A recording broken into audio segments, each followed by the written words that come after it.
young girl, if only for a fleeting moment, hasn't dreamed of this? Being the it girl, treated like a princess, a living doll. Like Giselle, Heidi, Kate, top models who make millions of dollars a year prowling catwalks and posing in the pages of Vogue. Who doesn't want to be a model? When being a model means to the rest of the world that you're beautiful, because they really wouldn't put you up there unless you're nice to look at or if you don't fulfill a role. And usually, your role as a model is to advertise. To advertise, you have to be likable at first sight. To be likable at first sight, you have to be pretty or beautiful. This is where the world of glamour begins. This is where the culture of modeling is born. The culture is then set high on a platform where everyone is encouraged to look up to them. Because after all, that's the game of modeling. It's the game of reaching out to the people. It's the game of encouraging people to do or buy stuff.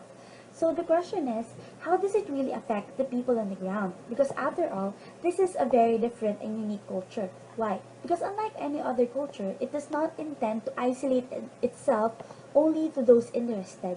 Because this kind of culture intends to integrate itself to the society. Because it intends to reach out to the interest of the people by the end of the day. This is why the question now is, does it really promote or trigger shallow standards of beauty in the surface? But more than that, because of these standards that are causing itself to lift from the culture, how does it affect the actors who are now required to do these kind of standards so they won't be eliminated from the very culture? I wasn't happy with my body. I didn't feel healthy. I didn't feel like I was at a natural weight for my body. I was doing that so that I could work. And I got to the point where that wasn't worth it enough for me. So I lost 50 pounds after learning how to eat right and to just totally change my lifestyle to be more active. I'm so much happier because I just feel so much stronger about myself, both physically and mentally. And I feel confident in how I look, and I think that this is the best place for my body. I'm now about a size 8. So from that experience, I went into the agency and I worked all the time, and then I lost almost all my clients. So I got frustrated because it didn't make any sense to me to say, wait, I look my best. Like, I look so much better than I did when I was making that amount of money. That, like, why wouldn't I be working now?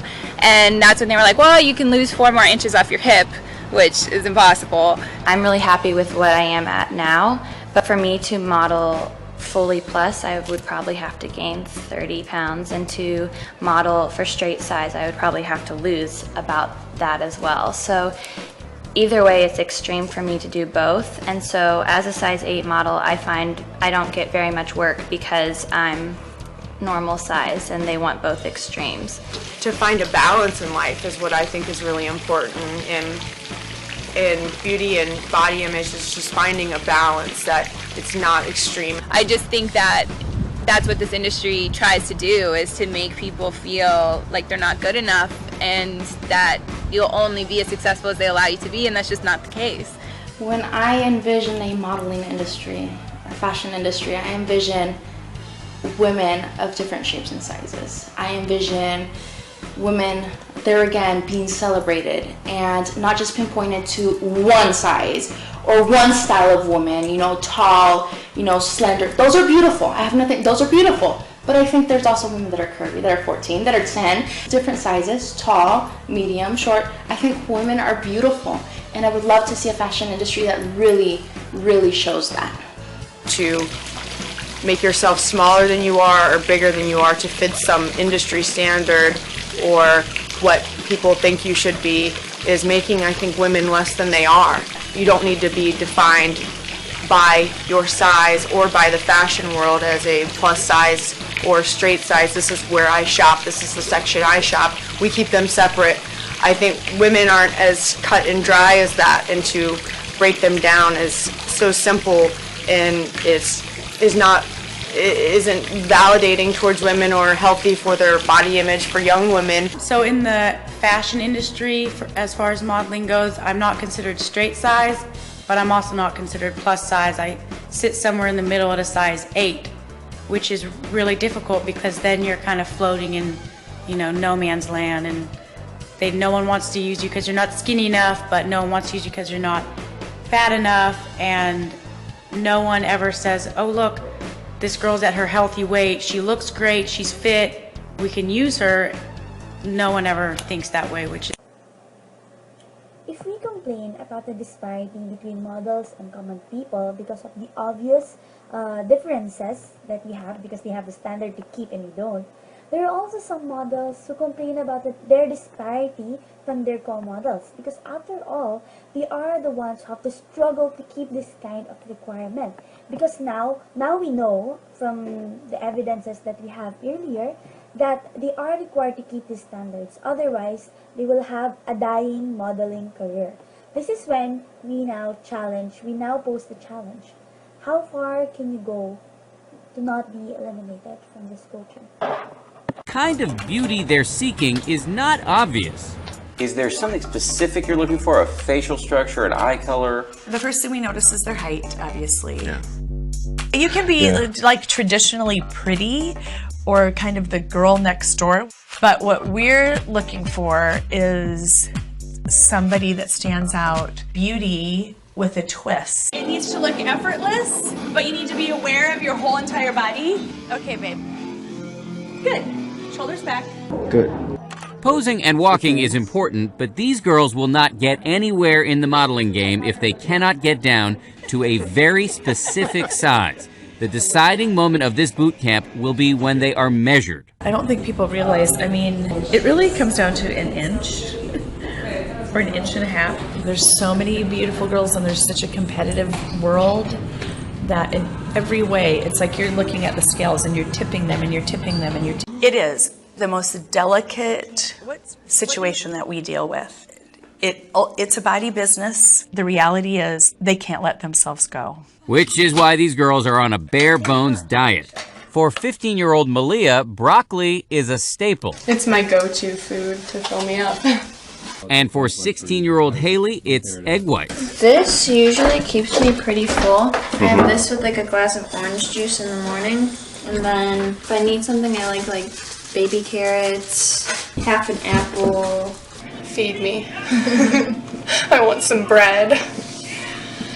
They train like professional athletes. Normally I go for 2 hours or until I hit 13 miles. I went through like this thing where I'm like, why am I like torturing myself? And then I got my head back on straight and like extra determined. Do you ever worry that you're pushing girls too far to an unhealthy weight? I don't ever feel like we're pushing them to an unhealthy place because we so adamantly make them understand you have to be healthy in this pursuit. But some models, when asked, will tell you how this industry is actually very important to them. Why? It's because this is their avenue for self-expression. Like any other culture. Why are there cultures in the first place? Because this is their means to explore their inner self. This is the same for models. This is their means to explore the gift that was given to them, which is fortunately for them, beauty. This is their means to self-actualize, to find their inner selves by exploring the kind of gift that was actually given to them. So, if the concept at all is not that harmful, then we know that something else was wrong. Can this industry still have a hopeful stance of changing to be of help not only to the models, but also for those outside factors that are affected? There's no reason at all why out there now there isn't a disabled person who is going to be the next face of fashion. I think with disability and beautiful, they don't come together, they're like chalk and cheese. We're all different, we're all individuals, and I just feel like individualities should be celebrated.